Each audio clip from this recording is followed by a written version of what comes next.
Well, welcome to part two. If you watched the first one, I ended up making 4 of these. I wasn't real happy with a couple of them and I may mess up. So I'm done with that. I cleaned them up with my Restorer on one side and then did a real sketchy, scary cleanup with the table saw on the other. Probably should have found a different way to do that, but got through with all my fingers. If you do what I do, you're on your own. All right, this is another one of the chairs that I was talking about that we had. I've got a piece of plywood under here, 1/4 inch Luan. Her chairs, she wants to be 28 and 3/4 of an inch tall. So that's how long this piece of wood is. But that's not how tall this chair is. But it does have a nice curve in the back, and I'm going to use this pencil width just to trace that. And then I'll take it over to the bandsaw and cut it out. And I'll cut close to the line, then use my sander to get it to the rest of the line. Then I can use this plywood as a template and cut the other 4 legs out. I'm going to do the same thing with the front. It's got a slight curve down here at the bottom. It goes pretty straight and then it tapers down at the bottom, so I'll use that too. I like this. I think ours is going to be a little bit thicker, but we'll go from there. Over to the bandsaw.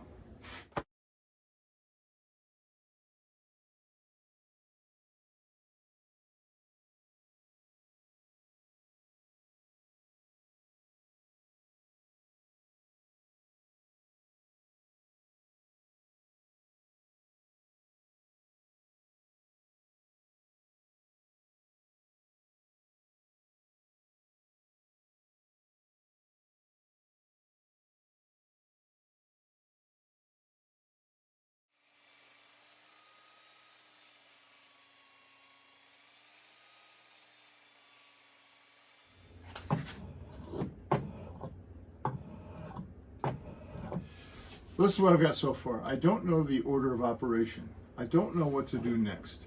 I've never built a chair like this before. I like the look of it so far. I think what I'll do, these things are really solid. I just cut the end off of the skirt here, and it looks like one piece of wood. This one is a little more fragile, but it is still sturdy. So here's what I'm thinking. I'm going to mortise this into the front leg because I don't know where those back legs exactly go, and they've got to be even. Right now they look pretty good, and actually everything looks pretty good right there on the curve. I think what I'll do is cut the tendon on the skirt and then match it to the mortise in the front leg.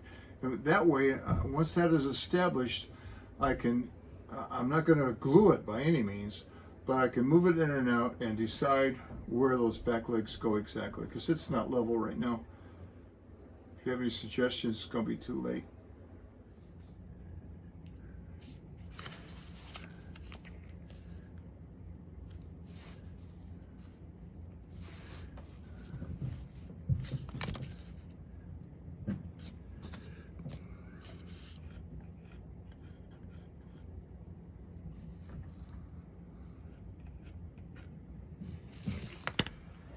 Well, I've hogged out a lot of this with a 3/8 inch Forstner bit. Didn't do a great job of it. Now I just need to clean this joint up. I really love using these old tools. This set of chisels is old Stanley, back in the 1950s probably. They were Karen's uncle's that I got with his passing. And I'm using my dad's Stanley Bonnie number 199. This was in his toolbox I found in his passing 30 years ago, 1981.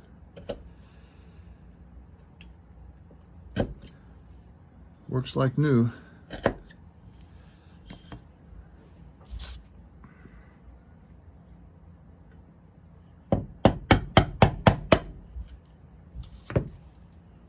Well, full disclosure, this is not the first attempt, but after about 45, 50 minutes, I'm pretty happy with that. This is going to get 2 more mortises, one on this side for the curved piece that goes behind it, and one under here for another brace. I missed the Christmas deadline, but Eli was sick, and so they didn't come. So it's given me an extra week. I looked at these slats and I really wanted to round them over with my 1/8 inch round over bit, and they just weren't thick enough. So I've spent the last hours or so, cut some thicker blanks, did the double-sided tape trick to each one of them, and duplicated each one of these. I just put that number 4 back up there. I've got the bottoms marked, so now it's time for a scary part. And that's to take the 2 rails off here and try to mortise them. So this is where I'm at. I've got the slats in. It no longer matches up here. Slight gap down here. Same on the other side. This gap, however, is closed.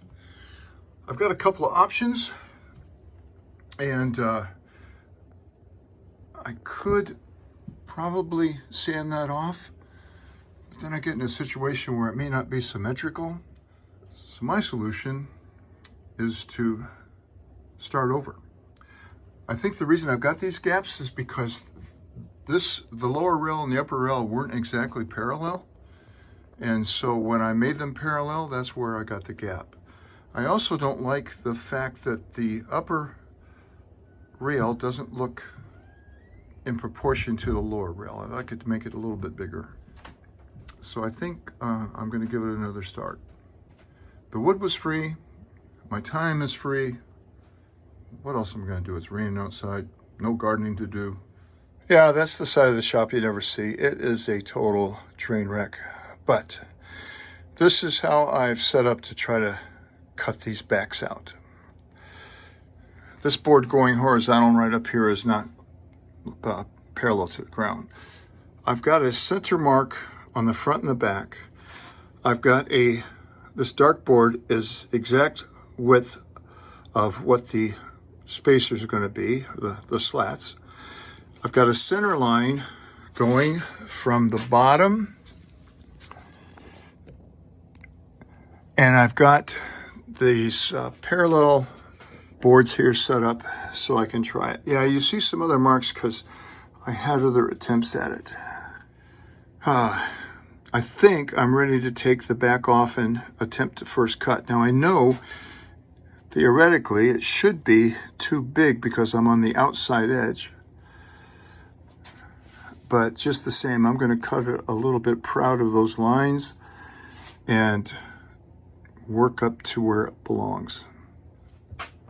So I have this chair with the back in it, and here's how I did it. I've got it pretty close here with the saw, and so now I take it back and forth to my sander with 36 grit and just keep carving it until it goes in there. And yes, this is my 3rd or 4th attempt. I have ruined a couple of them. I don't really remember how many attempts I've had, but I'm hoping to get this one right. I thought I had it, but this is so typical of this build. I broke the pilot hole drill bit. Now I gotta get that out. So this version I threw out completely. I wasn't happy with it. I wanted bigger slats. The mortises were sloppy. So I've been at this point before. I was able to use the holes from the other one I threw away and try to get these pretty well clamped up. And this time I used double-sided tape. I've reached a milestone today. I've got both of the chairs with the slats in it. I like this rounded over. I'm going to round it over a little bit more than that, but I am ready to try try to fit this seat. I rough cut the back out here so I could put it upside down. Now I can use the washer trick to mark the edge. So I'm ready to cut it. I'm going to be cutting the blue line because the black line here is a mess up. And then I'll cut close to the line, take it over to the sander and clean it up.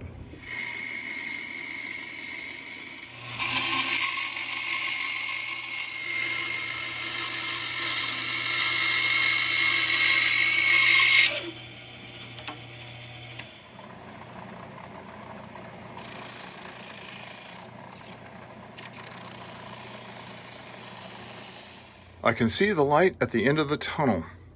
The seats are cut out, they've been sanded, and now I need to put a little indentation in there just to clarify where you sit, I guess. I think that'll make them look a lot better.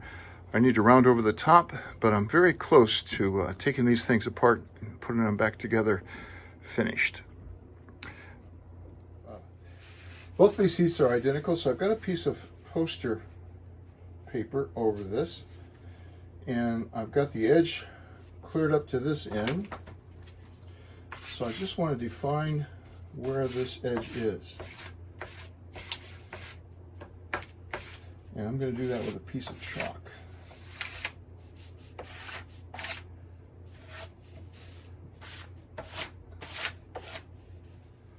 Now I can cut that out.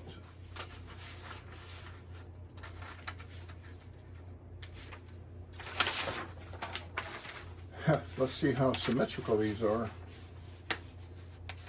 Wow, that's not bad.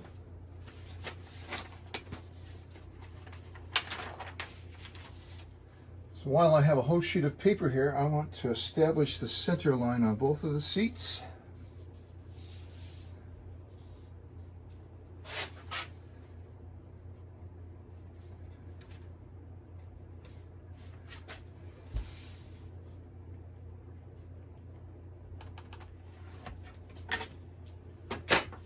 And I'm just going to eyeball it here. I like that.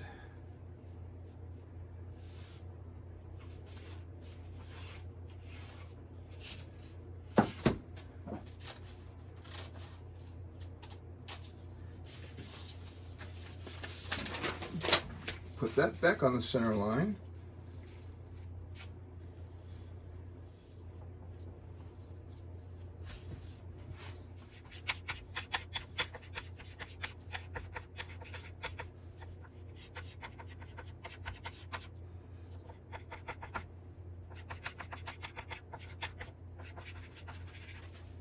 So what I'll do with my grinder is dish out this and leave a little bit of a ridge in the middle. The seats are all hollowed out. I used several different methods. I started with a sanding flap because I thought it might be a little bit brittle. Then I turned it over to my turbo plane and took most of it out with that. I also used a scraper, sandpaper, a lot of sandpaper, and my Scorp. Any means possible to get these down. They've been sanded down to 220. So now the only thing left to do is to take these chairs apart and sand everything up and round off everything and put them together.